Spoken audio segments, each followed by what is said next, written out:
할렐루야. 이 저녁에도 천국을 향해서 힘차게 달려가시길 바랍니다. 오늘은 우리가 웨스트민스터 신앙 고백서 24번째 시간으로 예배와 안식일이라는 제목으로 같이 말씀을 나누도록 하겠습니다. 예배와 안식일. 이 예배와 안식일은 좀 따로 떨어뜨려서 해도 될 것 같기는 한데 어쨌든 한 장에 모여 있기 때문에 그냥 한 주에 합니다. 우리가 예배 드린다고 할 때 많은 사람들이 설교를 듣는 것을 예배를 드리는 것이다 라고 생각하는 분들이 꽤 있어요. 다는 아니지만 많은 분들이 그렇게 생각을 해요. 그래서 예배 곧 이퀄 설교 그렇게 생각을 합니다. 그러나 예배에는 의식이 있습니다. 예배 의식이라고 해서 시작에서부터 마지막까지 전체가 예배예요. 그리고 또 하나 우리가 기억해야 할 것은 예배는 내가 드리는 것이 보는 것이 아닙니다. 내가 하나님께 드리는 게 예배지 내가 보는 게 예배가 아니에요. 보는 건 TV를 보거나 아니면 극장에 가거나 그렇게 무슨 영상을 볼 때 보는 게 그런 거지 예배는 보는 게 아닙니다. 내가 직접 하는 거예요. 근데 많은 사람들이 예배를 본다라는 표현을 씁니다. 그건 잘못된 표현이에요. 예배는 드리는 겁니다. 그래서 저희들이 이 대표기도나 또 아니면은 헌금할 때나 그리고 또 성경 봉도 또 이제 했으면 좋겠어요. 그래서 직접 참여를 통해서 내가 예배를 드리는구나 하는 것을 인식하셔야지 그냥 앉아만 있다 보니까 설교자의 설교를 보고 듣는 거로 착각을 해요. 아니요. 내가 하나님께 예배 드리러 와야 되는 겁니다. 그래서 우리의 마음가짐 생각도 다 정돈되고 준비가 돼야 되는 거예요. 그러지 않고 그냥 예배 시간에 맞춰 와서 이렇게 예배를 드리면 준비가 되어 있지 않잖아요. 그러다 보면 하나님께 온전히 예배 드리지를 못합니다. 그래서 예배라고 하는 것에 대해서 우리가 잘 개념을 가져야지 예배는 설교다 그렇게 생각하다 보니까 어떤 분들은 이제 주일 예배 같은 경우 예배를 드리다가 시간이 이제 저기 하니까 말씀을 듣고 나가요. 말씀 듣고 나갑니다. 그 다음은 이제 괜찮다는 거예요. 예배 다 드렸다는 거예요. 그런 식으로 생각하시는 분들이 있어요. 그러다 보니까 옛날 목사님들은 참 재밌어요. 목사님이 마지막에 축도할 때 축도 안 받고 예배 나가면 복을 못 받는다고 그렇게 우스갯소리로 얘기를 하셨어요. 그 말은 뭐냐면 끝까지 예배 드리는 게 하나님께 온전히 예배를 드리는 것이라는 걸 이야기하기 위한 거겠죠. 그렇기 때문에 우리가 예배라고 하는 것이 무엇인지에 대한 분명한 인식이 없으면 자꾸 오해를 하게 돼요. 그렇기 때문에 우리가 오해하지 말아야 되고 예배는 우리가 어디에서 드리는 겁니까? 예배는 어디서 드리죠? 예배당에서만 드리나요? 아니죠. 하나님은 우리가 주일 저녁에도 최영천 선교사님 오셔서 말씀해 주셨지만 교회는 누가 교회라 그랬어요? 하나님의 구원하심을 받은 백성들이 교회다 그랬어요. 그래서 성전은 우리 안에 있다 그랬어요. 그렇기 때문에 우리가 어느 곳에서든지 하나님께 뭐 할 수 있어요? 예배 드릴 수 있어요. 그러니까 내 마음이 내 생각이 준비되어 있지 않은 상태로 예배당에 오면 예배를 드릴 수 있습니까? 없습니까? 예배 드릴 수 없는 거예요. 그렇기 때문에 우리는 예배 전에 오십시오. 우리 주보에도 뒤에 보면 1035 운동해가지고 예배 10분 전 입실이라는 표현도 써놓잖아요. 왜 그래요? 먼저 와서 준비하기 위해서. 먼저 와서 준비하기 위해서. 저번 주에 저희 심사모 사촌 언니가 캐나다에 선교가 가잖아요. 남편이 잠깐 들어왔었거든요. 심장이 안 좋아서 검사하러. 검사하고 출국했어요. 출국하려고 하는데 2시간 전에 오더라고요. 비행기 탈 때도 2시간 전에 옵니다. 영화 보러 가면 극장에 몇 분 전에 가요? 10분 전에. 10분 전에는 들어가잖아요. 근데 시작하는 시간부터 10분 지나도 광고하느라고 안 해요. 근데 우리는 10분 전에 딱 들어가잖아요. 하나님께 예배 드릴 때 우리가 얼마나 준비되고 우리가 얼마나 생각하고 그 예배를 중요하게 생각하고 예배 드리고 있는가 하는 것 참 중요한 일인 것 같아요. 왜 그런가 하면 이 예배라고 하는 게 코로나 이 3년 지나오면서 많이 흐려졌어요. 코로나 3년 동안에 가나안 성도들이 많아져가지고 예배당을 안 나와요. 나는 집에서 예배 드린다. 그것도 원론적으로는 틀린 말이 아니에요. 집에서 예배 드릴 수도 있어요. 그런데 문제는 사람은 이 죄된 육신의 몸을 입고 살기 때문에 그리고 죄된 본성을 가지고 있다 보니 나 혼자 예배 드릴 때 이 공적인 예배당에 나와서 같이 예배 드리는 것과 똑같은 마음과 자세와 태도로 예배를 잘 못 드려요. 똑같이 예배를 드리십니까? 예배당이 안 나오고 인터넷으로 컴퓨터로 핸드폰으로 예배 드리실 때 내가 예배당에서 나오는 자세와 태도로 똑같이 예배 드리세요? 안 그런다니까요, 우리라는 게. 그렇게 준비가 잘 안 돼요, 사람이. 그래서 함께 모여 예배 드리면서 뭐예요? 우리가 그걸 훈련하는 것도 필요한 거예요. 그런데 그렇게 예배 드리면 어떻게 되는가 하면 제가 아까 말씀드린 것처럼 말씀만 듣는 경우가 꽤 많아요. 그리고 예배의 현장감이라는 걸 느끼지를 못해요. 그게 굉장히 큰 손실이에요. 그렇기 때문에 우리가 예배를 드린다 할 때 설교뿐 아니라 찬송과 기도와 성경 봉독과 그리고 예물을 드리는 것과 이 모든 게 다 뭐라고요? 예배입니다. 그걸 꼭 기억하시길 바라요.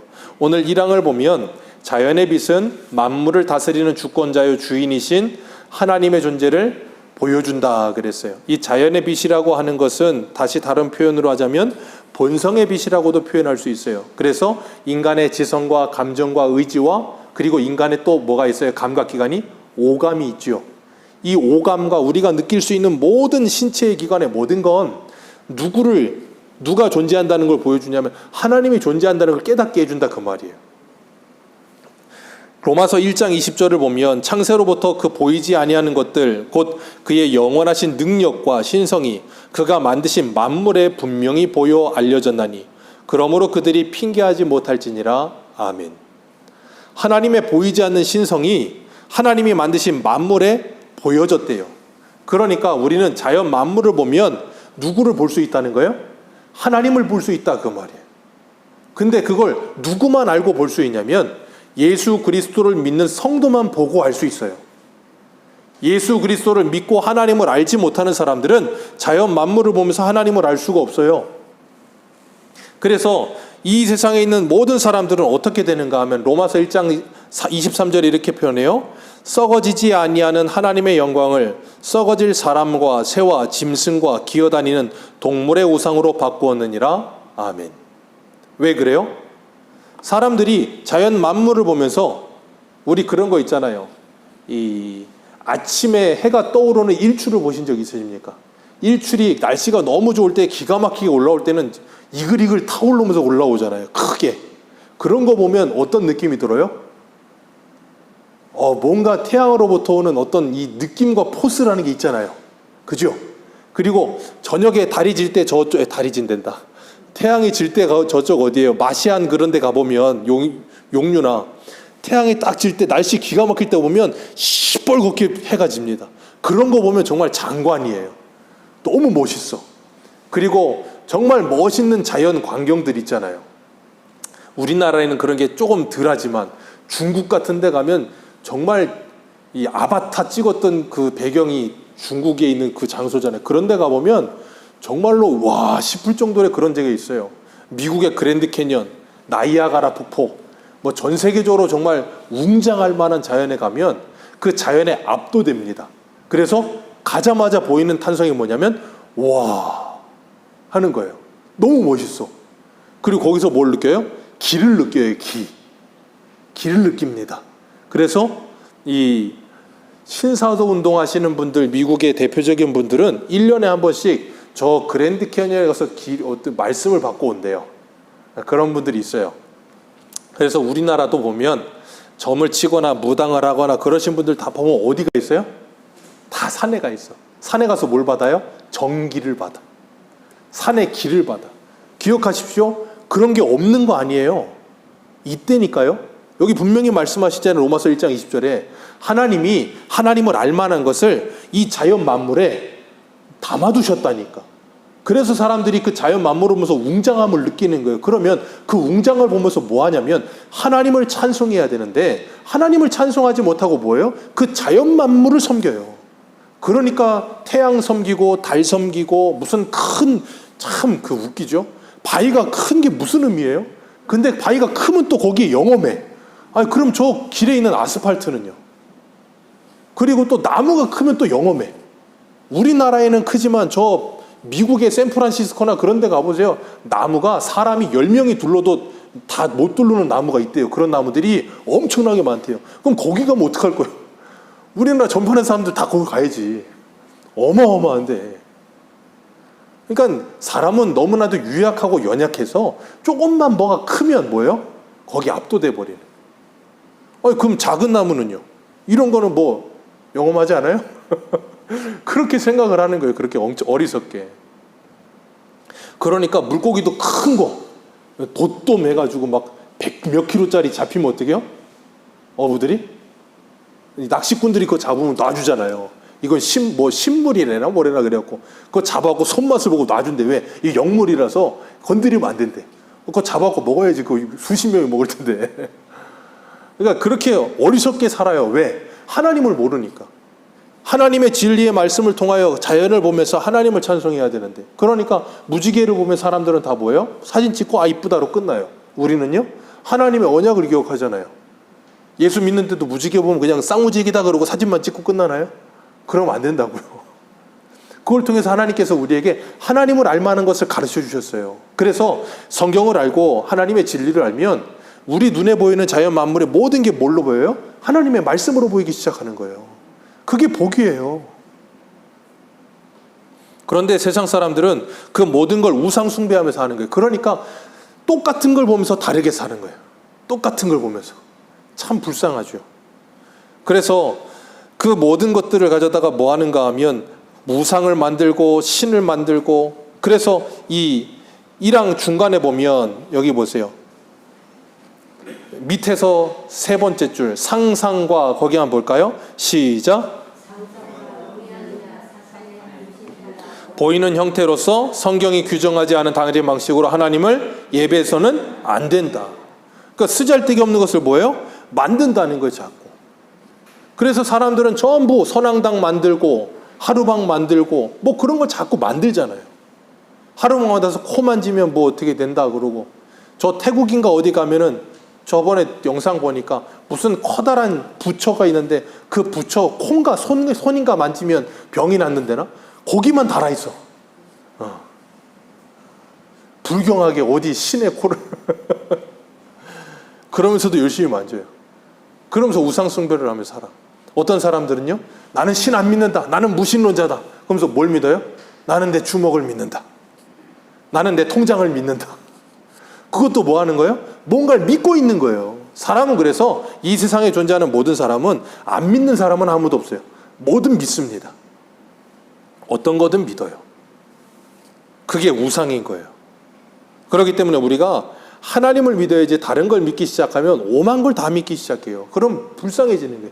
그러면 이제 엘리베이터 탈 때도 숫자 F로 만들어야지 4 쓰면 안 되고, 빨간 거로 이름 쓰면 큰일 나고, 이상한 거에 다 갇혀가지고 뭐예요? 자유롭지 못하잖아요. 얼마나 불쌍합니까? 그런데 그렇게 하나님을 모르는 사람들이 그렇게 우상 숭배하고 잘못된 걸 예배하는 건 괜찮은데, 교회 안에서도 하나님의 이름을 부르고 예수님의 이름을 부르면서도 얼마든지 잘못된 예배를 드릴 수 있다는 게 문제예요. 고린도후서 11장 같은 데 보면 4절에 이렇게 말해요. 만일 누가 가서 우리가 전파하지 아니한 다른 예수를 전파하거나, 혹은 너희가 받지 아니한 다른 영을 받게 하거나, 혹은 너희가 받지 아니한 다른 복음을 받게 할 때에는 너희가 잘 용납하는구나. 여기 사도 바울이 분명히 얘기합니다. 다른 복음, 다른 예수, 다른 영 분명히 있다는 거예요. 이름은 똑같죠. 그런데 다른 거라는 거예요. 이단들이 부르고 있는 예수, 이단들이 부르고 있는 성령, 이단들이 부르고 있는 복음, 이단들이 부르는 하나님, 이름은 똑같은데 다른 거란 말이에요. 다른 거. 근데 그게 똑같은 건 줄 착각하면 안 된단 말이에요. 그러니까 뭐 해야 돼요? 분별력이 있어야 되는 거예요. 그래서 요한 1서에 사도 요한이 뭐라 그랬어요? 이 땅에 영들이 많이 나왔으니까 뭐 해라? 영들을 다 믿지 말고 분별해라. 어떻게 분별하라 그랬어요? 요한 1서 4장에 그들이 하는 말로써 분별이 되느니라 그렇게 이야기하잖아요. 말로 분별하는 거예요. 말로. 하나님의 말씀을 바로 알아야 분별력이 생기는 거예요. 그러면 사도 바울 시대에만 그런 다른 예배가 있었나요? 아니죠. 앞으로 한참 지나가다 보면 이 솔로몬의 아들 르호보암이 왕이 됐을 때, 그 당시에 르호보암이 어리석게 갖고 잘못해가지고 나라가 반으로 쪼개지죠. 그래서 여로보암을 필두로 해서 10지파가 북쪽으로 올라갑니다. 북이스라엘 남유다로 갈라지게 됐을 때 북이스라엘에 있던 그 여로보암이 생각하게 된 거예요. 뭔 생각을 했냐면 우리 주일 오전에도 말씀을 나눴던 것처럼 이스라엘 백성들은 1년에 3번 예루살렘에 가서 3대 절기를 지켜야 돼. 그러다 보니까 북쪽에 올라와서 이 사람들이 남쪽으로 자꾸 1년에 3번씩 내려가다 보면 어떻게 되겠어요? 아, 괜히 올라왔다. 남쪽으로 내려가자. 그러면서 자기를 배신하거나 자기를 죽이고 내려가면 안 되니까 두려운 마음이 들기 시작하는 게 괜히. 그러니까 금송아지를 2개를 만들어요.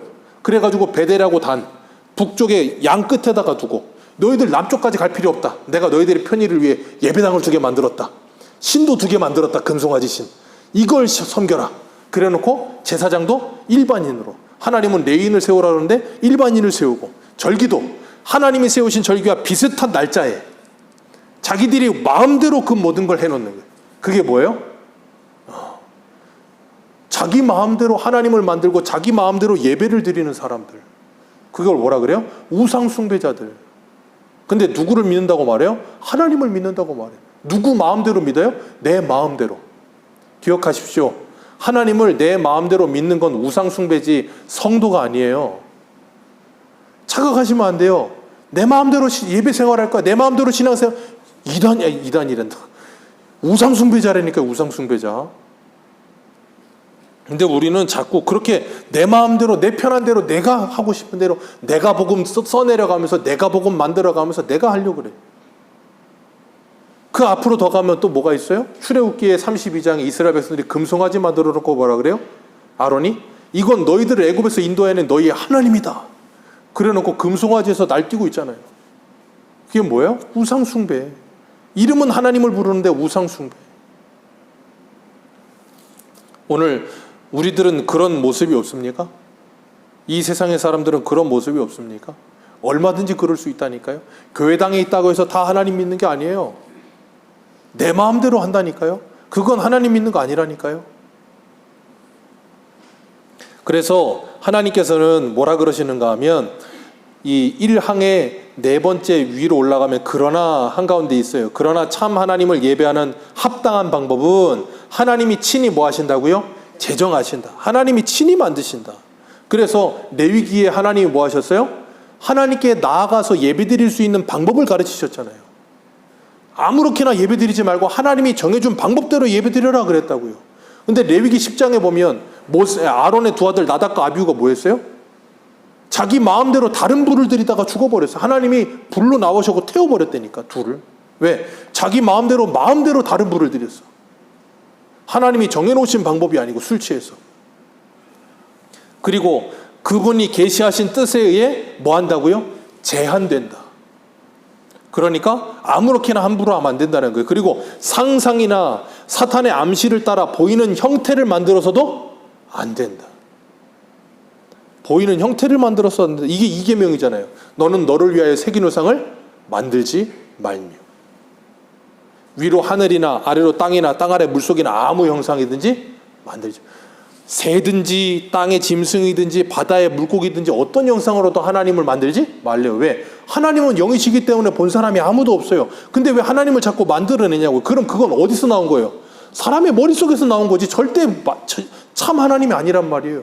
그러니까 사람들이 하나님이라고 만든 게 전부 다 뭐예요? 금송아지. 어디서 본 거예요? 애굽에서 본 거. 아니면 다른 데서 본 거. 그거 갖다 만들어 놓는 거예요. 예수님이라고 그려놓는 것들 전부 다 그 예수님이에요? 아니래니까. 옛날에는 한동안 그거 있었잖아요. 요만한 거에 하얀색 바탕인가에 검은색인가 그림 그려져 있고 눈 사팔로 해갖고 매지가에 보면 예수님이 뛰어나온다고. 그거 매지가에도 다 있는 거예요. 그거 보면 예수님 봤다고. 말도 안 되는. 그러니까 얼마나 어리석으면 눈 모으고 그런 걸 보고 있겠냐고. 그거 볼 시간에 성경을 봐야지. 그러니까 사람이 얼마나 어리석은지를 보여주는 거예요. 그러니까 하나님이 그런 거 뭐 하래요? 하지 말라는 거예요. 그런 거. 모세가 광야에서 하나님이 불뱀 보내니까 이스라엘에서 죽으니까 뭘 만들었어요? 하나님이 놋뱀 만들어 들어라 그랬잖아요.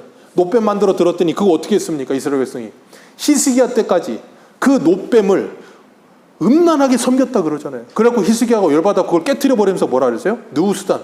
이건 노 조각이지 아무것도 아니다 그래 버렸잖아요. 근데 사람들은 그런 거에 자꾸 보이는 거에 자꾸 뭐예요? 끌리는 거에 자꾸. 그러니까 뭔가 보여지고 뭔가 뭘 만들어야 돼. 그러니까 지금도 만약에 저 어디야 중동 지역에 만약에 어디에선가 노아의 방주가 딱 발견했다고 그러잖아요. 그럼 아마 전 세계가 뒤집어지고 아마 전 세계 기독교인은 다 갈걸요 아마. 그거 가면 뭐 할 건데요?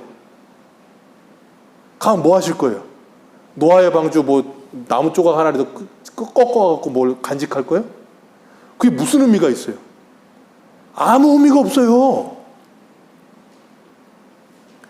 그걸 의미 있게 만드는 게 어디라고요? 천주교. 그러니까 천주교는 지금도 저 바티칸 가면 뭐 있어요? 베드로 뼈 따고 베드로 머리카락 그런 거 갖다 놓고 그게 성체래요. 그러니까 그게 이단인 거예요.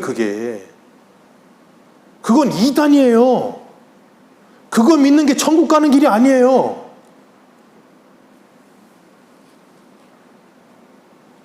그러니까 가톨릭은 10계명이 10계명이 있는데 2계명 없습니다. 9계명인가 10계명을 반으로 잘라가지고 10개 맞춰놨어요. 2계명 없어요. 가톨릭은. 왜? 자기들이 해놓은 게 전부 다 형상을 만든 거라. 마리아 형상 만들고 아기 예수 형상 만들고 뭔 자기들이 성경에서 말도 안 한 자기들이 만들어 놓은 성자들의 형상 베드로 요한 야고보 뭐 온갖 형상 다 만들어 놓고 그게 무엇인가 대단한 건 줄 알고 있고 근데 또 대단해 보여. 저는 안 가봤지만 저 유럽 같은데 어마어마하게 커다란 성당에 이렇게 형상 같은 거 만들어 거기 들어가 보세요. 갔다 오신 분들이 그래요. 그냥 들어가는 즉시로 거기 압도된다고 포스에. 그리고 거기서 찬송 한번 불렀다 하면 마이크 필요 없고 그냥 서라운드로 울린대요. 그러면 거기서 그냥 눈물바다가 된대. 그런 게 무슨 의미예요?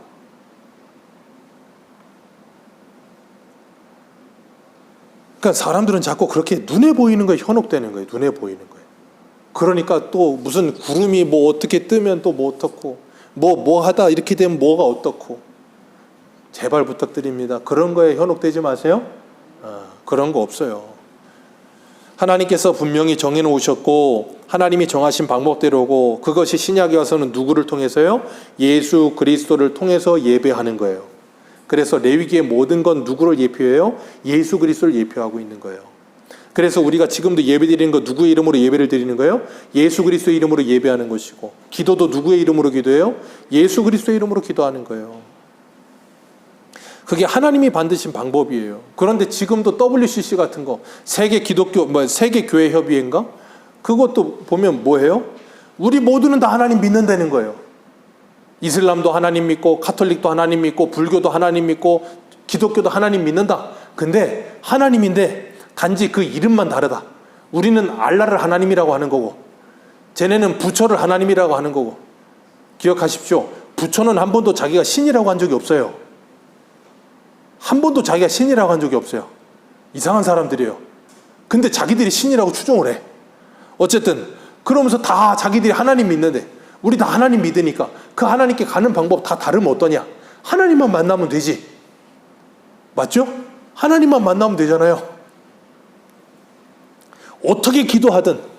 그래서 저 힌두교에서 나온 명상과 그 관상 그거 갖다가 기독교 저 천주교에서 관상기도 만들어 놓고 그거 뭣도 모르고 기독교에서 또 그거 따라 하느라고 관상기도 하고 있고 요즘 또 관상기도 유행인가 보던데 제발 유행 따라가지 마세요. 망하는 길입니다. 왜 이상한 걸 자꾸 만드는지 모르겠어요. 성경에 없는 거 하지 마세요.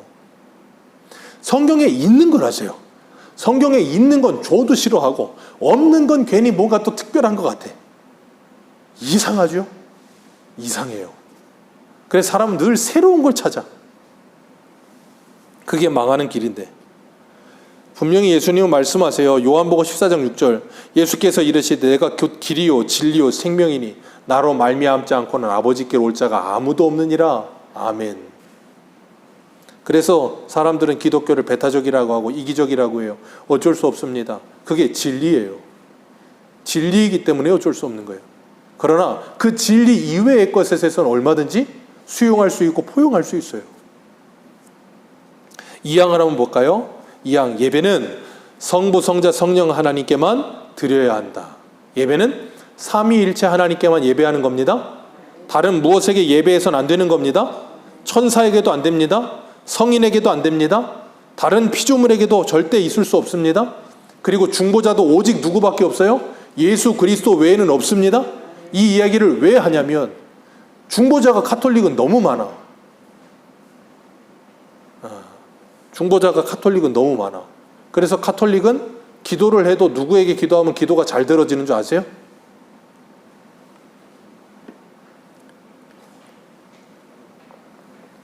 가톨릭에서 기도가 제일 잘 들어지는 사람, 중보자가 딱 한 명 있어요.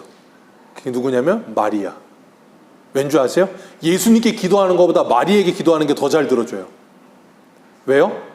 마리아는 누구의 엄마예요? 참 그 사람들은 참 발상이 특이해.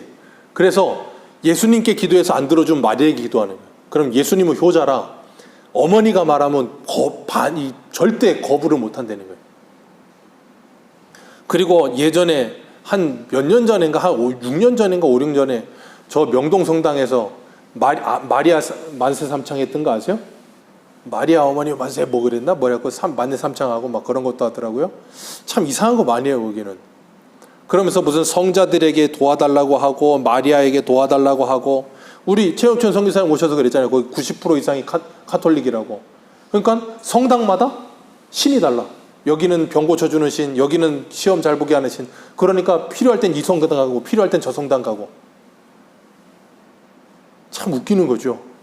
그러니까 어떻게 해요? 기독교도? 기도하다 기도가 안 되면 영험한 분 있으면 거기 가서 머리 디밀고 기도 받으면 기도가 응답되고, 어디 가서 뭘 하면 기도가 되고, 어디 가서 기도하면 기도가 잘 되고, 어디 기도빨이 잘 받아. 무슨 기도빨을 잘 받기는 무슨. 제발 그런 이상한 신앙에서 벗어나십시오. 그런 신앙은 절대 가지시면 안 돼요. 절대 비성경적이고 말도 안 되는 그런, 좀 잘하고 성숙하다 보면 그런 걸 버리겠죠. 근데 그런 게 자꾸 그러지 않고 잘하지 않고 거기에 머물러서 수십 년 가는 분들이 있어. 그래서 그런 분들 때문에 그러는 거예요. 벗어나야죠. 천사 예배의 대상이 아닙니다. 우리 한 군데만 볼까요? 계시록 22장 한번 보세요. 계시록 22장.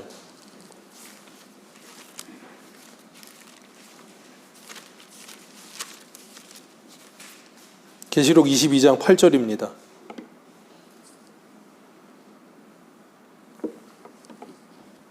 계시록 22장 8절 9절 같이 읽습니다. 시작. 이것들을 보고 들은 자는 나 요한이니 내가 듣고 볼 때에 이 일을 내게 보이던 천사의 발 앞에 경배하려고 엎드렸더니 그가 내게 말하기를 나는 너와 내 형제 선지자들과 또 이 두루마리의 말을 지키는 자들과 함께 된 종이니 그리하지 말고 하나님께. 사도 요한도 어안이 벙벙해서 뭐 했어요? 천사에게 경배하려고 그랬다고. 천사가 막잖아요. 경배는 누구에게만 하는 거다? 하나님께만 하는 거다. 사망. 이 사망은 예배의 요소 중에 기도에 대해서 이야기해요. 아까도 말씀드렸지만 기도는 누구의 이름으로 한다고요? 예수 그리스도의 이름으로 하는 거예요. 누구의 도우심을 받아서? 성령님의 도우심을 받아서. 누구의 뜻대로? 하나님의 뜻대로. 그래서 요한복음 15장에 예수님이 뭐라 그래요? 너희가 내 안에, 내 말이 너희 안에 있으면 무엇이든지 구하라 그리하면 이루리라. 여기서 중요한 것, 하나님의 말씀이 우리 안에 있으면 이라는 말은, 이게 참 재밌는 표현인데 그 말은 뭐냐면, 하나님의 말씀이 우리 안에 가득하고 우리 생각이 가득하면 우리는 무엇을 기도하겠어요?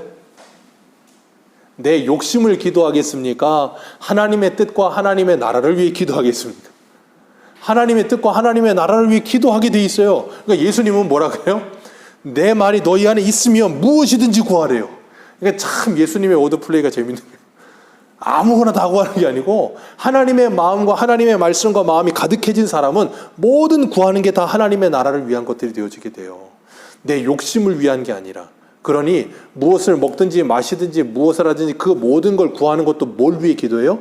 내 욕심이 아니라 하나님의 나라를 위해서 기도하기 시작하게 되는 거예요. 근데 많은 사람들이 자기 욕심과 욕망을 위해 하나님을 기도할 때가 얼마나 많은지 몰라요.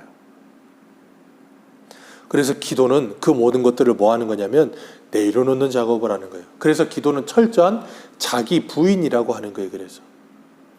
그러니까 이 세상에 있는 종교들은 전부 다 신을 이용해서 내 소원을 이루는 거지만 기독교는 내 소원을 내려놓고 하나님의 소원이 내 안에 이루어지게 하는 게 기도예요. 다른 게 기도가 아니란 말이에요. 그러니까 그게 우리가 생각할 때는 그냥 딱딱한 이 성경에 있는 그럼 어떻게 뭘 기도해? 딱딱한 뭘 그렇게 해야 되나? 아니라니까요. 우리 일상생활 속에 모든 필요한 모든 것들도 우리가 기도하는 거예요. 다 하나님께. 다 기도하는데 그 이유와 목적과 의도가 달라진다 그 말이에요. 그리고 또 하나 뭘 이야기하냐면 사망에 보면 밑에 소리내어 기도할 때는 모두가 알아들을 수 있는 언어를 사용해라 그랬어요. 이 말은 뭐냐면 쉬운 말로 말하면 회중 기도할 때, 대표 기도할 때나 아니면 모여서 함께 기도할 때는 뭐 하라는 거예요? 다 알아들을 수 있는 말로 하고 방언으로 하지 말라는 거예요.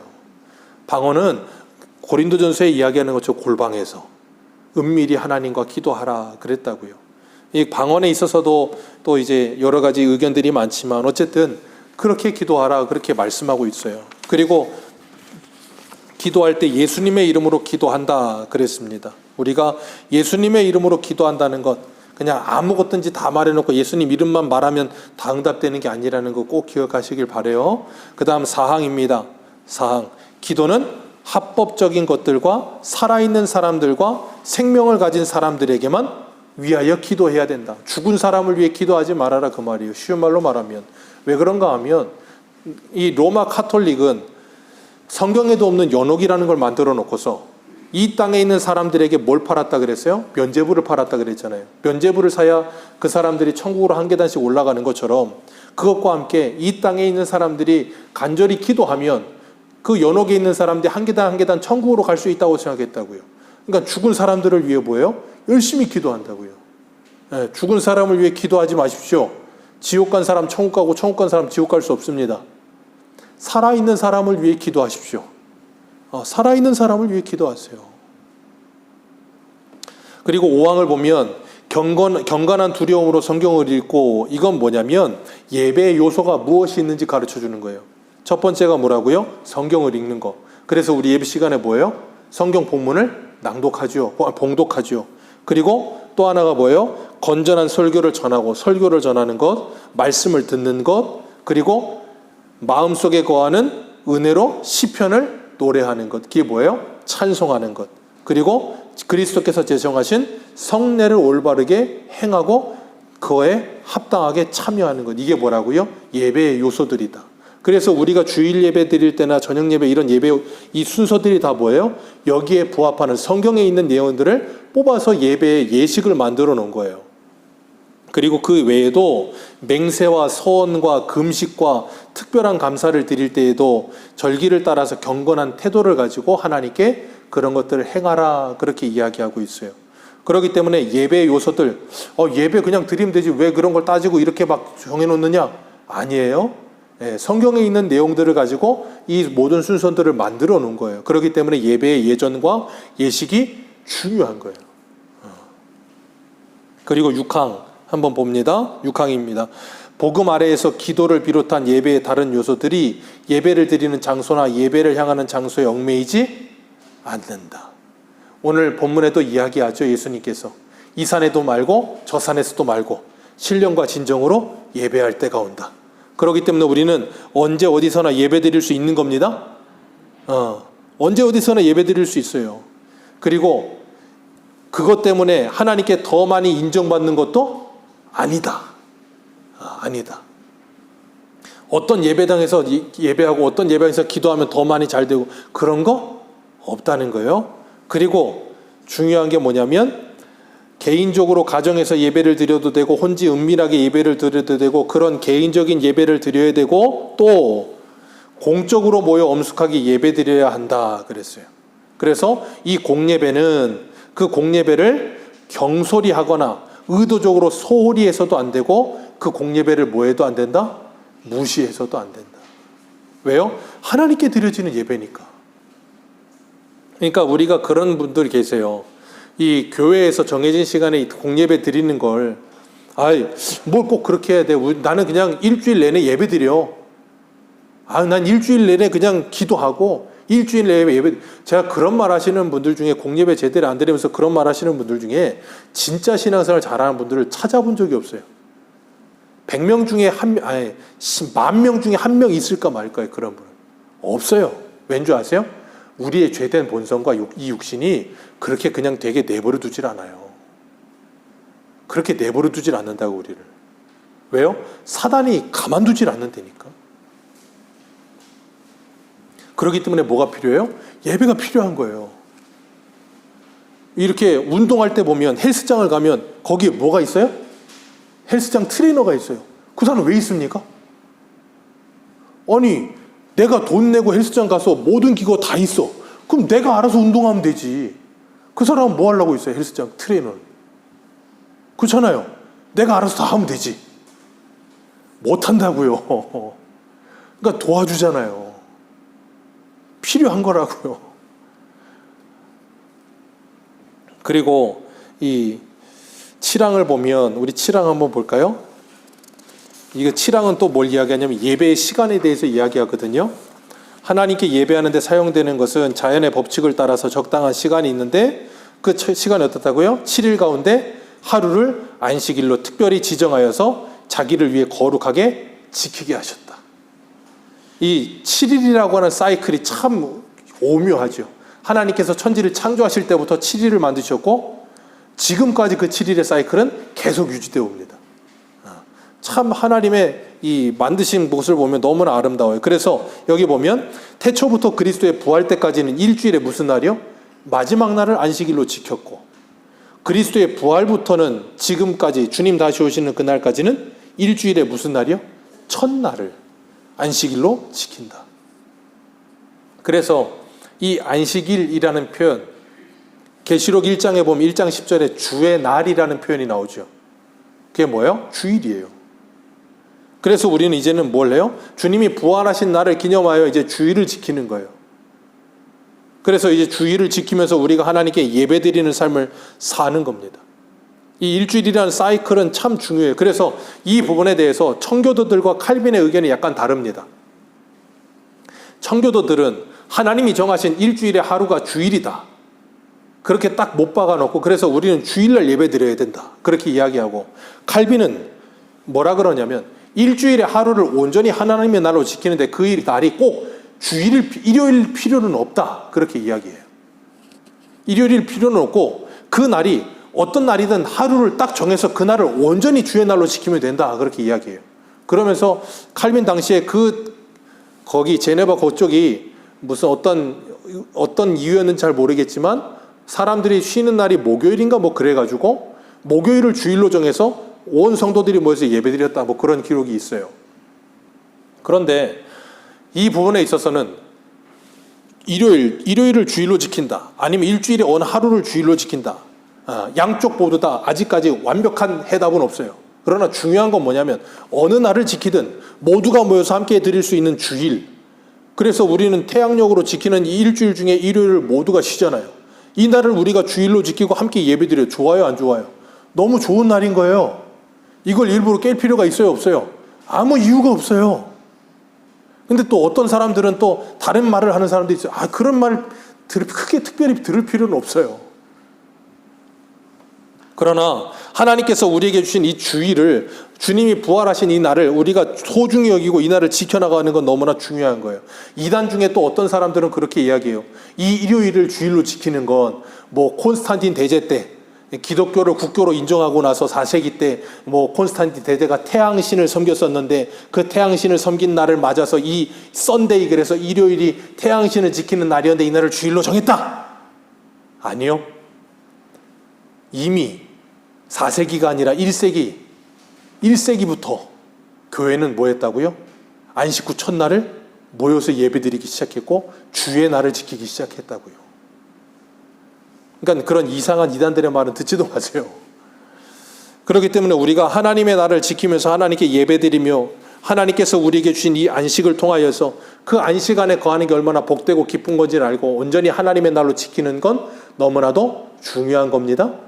오늘날은 이 주일을 지키는 걸 사람들이 너무나도 쉽게 생각을 해서 예배 한 시간 드렸으면 주일을 지켰다고 생각하는데 그건 아닙니다. 그러나 그렇다고 해서 주일날 아무것도 안 하고 예배만 드리라는 말씀도 아니에요. 우리가 지키려고 우리가 정해놓은 공예배 시간을 지켜서 예배드리고, 그리고 그 외의 시간은 뭐합니까? 교제하고, 또 몸이 아픈 사람이 있으면 그 사람들을 신방하고, 그리고 또 뭐 우리가 서로 모여서 함께 하나님이 만드신 자연을 보기도 하고, 그런 것도 얼마나 좋은 겁니까? 예, 그러면서 주일을 보내면서 뭐예요? 또 한 주를 살 수 있는 힘을 충전하는 거예요. 그러니까 교제 좀 맞이하십시오. 주일날 예배 끝나면 집에 꿀단지 숨겨놓은 거 아니시잖아요. 빨리 집으로 도망가시려고 하지 마시고 교제하세요. 모이셔서 주일날 같이 시간 많잖아요. 예배 끝나고 나면 저녁 예배까지 얼마나 시간이 많아요. 여기 좀 바다도 구경도 좀 가시고 같이 좀 그러시면서 교제하십시오. 그러면서 성도의 교제 가운데 주일이 더 복되져야 되는 거예요. 그러면서 뭐예요? 또 주일이 주일이 오기를 간절히 바라야죠. 그러니까 성도가 함께 모여서 교제하는 이 주일이 기다려지는 날이 되어야 되는 거예요. 하나님을 만나는 날로 기다려져야 됨과 동시에 내가 사랑하고 기뻐하는 내 가족들인 성도들을 만나는 게 기뻐야 돼요. 만나서 맛있는 것도 좀 드시고 커피도 좀 한잔 하시고, 저 굿베터 가면 경치 좋은 카페가 그렇게 많아요. 아니면 커피 하나 들고 나오시면 바닷가가 여기서 10분만 가면 있잖아요. 얼마나 좋습니까? 하나님이 만드신 창조 세계를 지켜보시면서 서로 교제도 하시고, 그러면서 세상에서 찌들었던 것들 서로 풀기도 하고, 그리고 새 힘을 얻어서 다시 일주일을 살고, 얼마나 좋아요. 하나님은 우리들에게 그렇게 성도의 교제가 일어나면서 주일이 온전히 복된 날로 지켜지기를 원하세요. 그래서 여기 보면 세상의 직업이나 오락에 관한 생각이나 말이나 행동들을 일체 뭐하고 중단하고, 그건 6일 동안 열심히 했으면 이제 중단 좀 하고, 이제 온전히 주님 안에서 안식과 기쁨을 누리는 삶을 즐겨라. 안식을 누려라. 그리고 뭐예요? 영원한 안식을 사모하는 거예요. 이 땅에서는 여름 되면 사람들이 새해 달력을 받으면 제일 먼저 뭘 체크해요? 빨간 날. 그리고 7월 달, 8월 달에 휴가를 언제 잡나. 달력 12월 달 돌리면서 그거부터 체크하잖아요. 그리고 그날을 손꼽아 기다리잖아요. 휴가를 손꼽아 기다리는 날만큼 하나님의 나라를 손꼽아 기다릴 수 있는 성도 되길 축복합니다. 그러면서 우리가 이 땅에서부터 하나님이 주신 안식을 누리며 기뻐할 수 있어야 돼요. 그래서 주일이 기다려지는 날, 기쁜 날이 돼야 돼요. 그렇게 하나님께 예배하고 안식하면서 영원한 예배와 영원한 안식을 소망하는 저와 여러분들 되시기를 주님의 이름으로 축복합니다. 기도하겠습니다.